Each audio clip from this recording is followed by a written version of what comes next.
नमस्कार। मार्गदर्शन अकादमी YouTube channel पर मैं अनिल मिश्रा आपका एक बार फिर से बहुत स्वागत करता हूं।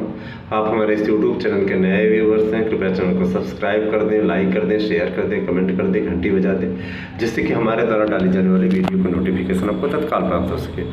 आज दिनांक 14/10/2020 को, जबकि संस्कृत और कला का इंटरव्यू अंतिम पड़ाव पर पहुँच चुका है, तो उसके वीडियो लेके आए। आज जो प्रश्न दोनों पालियों में पूछे गए उनके विवरण हम आपको देंगे। इससे पहले हम अनुरोध करेंगे कि आप हमारे इस चैनल के नए व्यूवर्स हैं, कृपया चैनल को सब्सक्राइब कर दें, लाइक कर दें, शेयर कर दें, कमेंट कर दें, घंटी बजा दें, जिससे कि आपको हमारे द्वारा डाली जाने वाली वीडियो की नोटिफिकेशन तत्काल प्राप्त हो सके। आज के दिन आपके लिए कुछ खास, देखिए प्रश्नों का ट्रेंड बदल रहा है। 20 मिनट अब रोका जा रहा है और 20 मिनट की तैयारी आप अच्छे से करके रखें। वाइट बोर्ड पे आपसे लिखवाया भी जा रहा है, वाइट बोर्ड पे लिखने का अभ्यास कर लें। कोई एक अच्छा श्लोक सुनाइए। आज का पहला प्रश्न था अभ्यर्थी से, कोई एक अच्छा श्लोक सुनाइए। तो कोई एक अच्छा श्लोक सुना दीजिए। आप चाहें तो कोई मंगलाचरण ही सुना दीजिए, ठीक है। और उसके बाद में मंगलाचरण सुनाने के बाद में उसकी व्याकरणात्मक टिप्पणी जरूर तैयार रखिए, ठीक है। रजोजुष से जन्मने वाला एक लड़के ने सुनाया तो पूछ लिया कि रजोजुष में कौन सी विभक्ति हुई, है ना। तो में पैपर का प्रयोग हुआ है, आप जानते हैं सप्तमी विभक्ति का प्रयोग हुआ। इसमें बताने का जो बता ले रहे हैं उनको नंबर मिल रहा है, जो नहीं बता पा रहे हैं उनके नंबर में कटौती हो रही है। सीधी सी बात। कारण ये कि जब आप प्रश्नों को पूछा जाए शालीनता से सुनिए, उसका शालीनता से उत्तर दीजिए। ये बताइए, अगर आपको प्रधानाचार्य बना दिया जाए विद्यालय का, ये एक अभ्यर्थी से पूछा गया, तो आप सबसे पहले विद्यालय में क्या करना पसंद करेंगे और क्यों? तो बताइए आप उनको, जो आपको रुचिकर लगता हो कि आप प्रधानाचार्य बनेंगे तो अनुशासन बनाए रखेंगे, आप टीचरों के साथ कैसा बिहेव करेंगे, बच्चों के साथ कैसा बिहेव करेंगे, ये सारी चीज़ें आप बता सकते हैं। इसके अलावा अगर कोई व्यक्ति, एक व्यक्ति खड़ा होकर के दूसरी भाषा में बोलता है और दूसरा व्यक्ति उसका अनुवाद करते चलता है, तो इसे संस्कृत में कौन सी शिक्षण विधि कहा जाता है? तो ये द्विभाषीय विधि कहा जाता है, ठीक है। ट्रांसलेटर वाला तरीका। बहुत से नेता आप लोग देखते हैं अंग्रेजी में बोलते हैं, हिंदी में ट्रांसलेट करने वाले भी रहते हैं, तो हिंदी में ट्रांसलेट करते हैं। इस प्रकार की बातें हैं, ठीक है। तो आप शिक्षण अभिरुचि भी पढ़ लीजिए, जो शिक्षण कार्य के लिए आपको रखा जा रहा है उसके बारे में पढ़ लीजिए। एक आदर्श अध्यापक के कौन कौन से गुण होने चाहिए, आज पूछा गया। एक आदर्श अध्यापक के कौन कौन से गुण होने चाहिए, ठीक है। वो स्पष्ट वक्ता होना चाहिए, स्पष्ट तैयारी उसकी अच्छी होनी चाहिए। इसके अलावा अनुशासित होना चाहिए, क्योंकि आप अनुशासित नहीं रहेंगे तो आपके स्टूडेंट कैसे अनुशासित रहेंगे। शालीन होना चाहिए, ठीक है। ये सारे गुण उनमें होने चाहिए। और भी तैयारी है, कर लीजिए आप पुस्तकों से। राम सकल पांडे जी की किताब है, शिक्षण अभिरुचि के लिए बेस्ट किताब है, उसकी तैयारी कर लीजिए, उससे आपकी तैयारी हो जाएगी। हिंदी संस्कृत विषय के लिए राम सकल पांडे इज बेस्ट।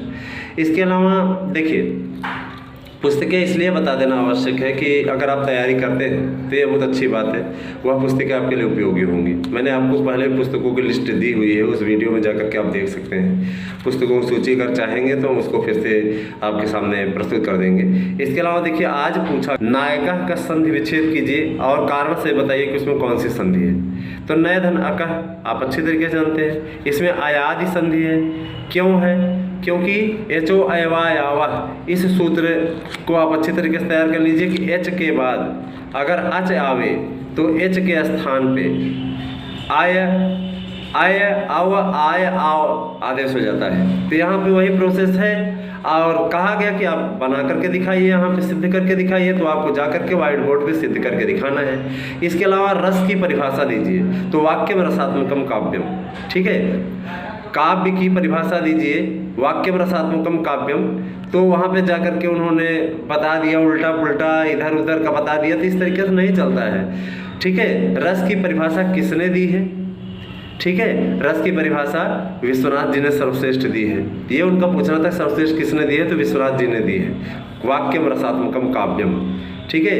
रसात्मक वाक्य ही काव्य है। काव्य की ये सुंदर परिभाषा निश्चित रूप से विश्वनाथ जी ने दी है। विश्वनाथ जी की उपाधि क्या थी? कविराज उपाधि थी, ठीक है। ये तैयारी आप लोग कर जरूर लीजिए, क्योंकि थोड़ा बहुत आपको साहित्य दर्पण भी आपने पढ़ा हुआ है। साहित्य दर्पण के रचनाकार कौन है? तो साहित्य दर्पण के रचनाकार आप जानते हैं कविराज विश्वनाथ हैं। मम्मट के ग्रंथ का क्या नाम है? मम्मट के ग्रंथ का नाम आप लोग अच्छे तरीके से जानते हैं, काव्य प्रकाश।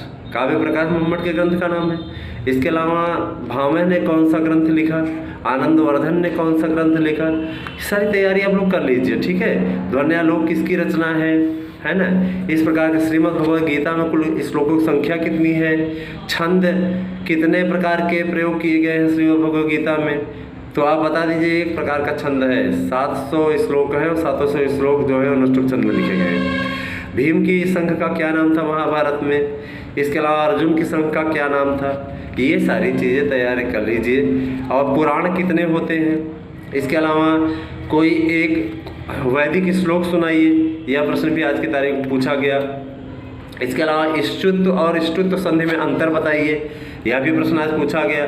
इष्टो इष्टुना इष्टु और इष्टुना इष्टु, ये दो सूत्र हैं, दोनों को आप अच्छे से तैयार कर लीजिए। झलाम जसवंते, यह सूत्र किसका व्यवहार करता है, माने किसका प्रयोग करता है, तो इसको आपको बताना है। झलाम जस झसी के बारे में पूछा गया, ठीक है। इसकी तैयारी आप कर लीजिए। आज कला विषय के अभ्यर्थियों से ड्राइंग बनवा करके देखी गई, चित्रकारी करा के देखी गई। इसके अलावा उनसे पूछ लिया गया कि ये बताइए रंगों का तालमेल एक चित्रकार के लिए सबसे अधिक उपयोगी कब होता है और क्यों, बताइए आप इसको।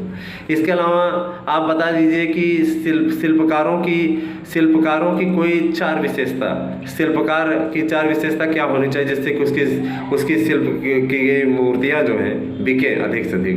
कोई 2 ऐसे साहित्यकारों का नाम बताइए जो कि प्रसिद्ध चित्रकार भी थे। अमृता शेरगिल और रविन्द्रनाथ टैगोर, ये साहित्यकार भी थे, साहित्य में भी इन्होंने साहित्य भी लिखा। तो ये चीज़ें बहुत ज़्यादा ज़रूरी होती हैं। मकबूल फिदा हुसैन का भी नाम आप ले सकते हैं, ठीक है। तो कहने का मतलब एक प्रश्न पूछा गया था, मकबूल फिदा हुसैन किस लिए प्रसिद्ध है? तो गजगामिनी नामक कृति के लिए वो प्रसिद्ध है, ठीक है।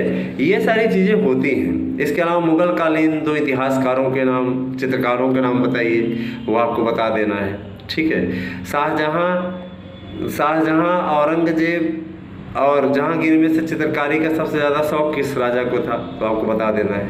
ये प्रश्न आज की तारीख में पूछे गए, जिनका विवरण मैंने आपके समक्ष प्रस्तुत किया। आज कैंडिडेट कम थे, बहुत से बच्चों ने परीक्षा छोड़ी भी, इंटरव्यू छोड़ा भी। उनका आभार कि उन्होंने अपने भाई बहनों के लिए परीक्षा छोड़ी, इंटरव्यू नहीं दिया, और अन्य लोगों के लिए भी मार्ग प्रशस्त किया। आप 3 गुने इस बार सूची आएगी, प्रतीक्षा सूची, तो आप इंतज़ार कीजिए, हो सकता है आपको नौकरी मिल जाए। तो आज के वीडियो में इतना ही। आप हमारे इस YouTube चैनल के प्रति अपना प्यार और आशीर्वाद इस प्रकार से बनाए रखें। कल हम पुनः उपस्थित होंगे आपके लिए अलग नए वीडियो लेकर के। तब तक के लिए आपका बहुत बहुत आभार, धन्यवाद।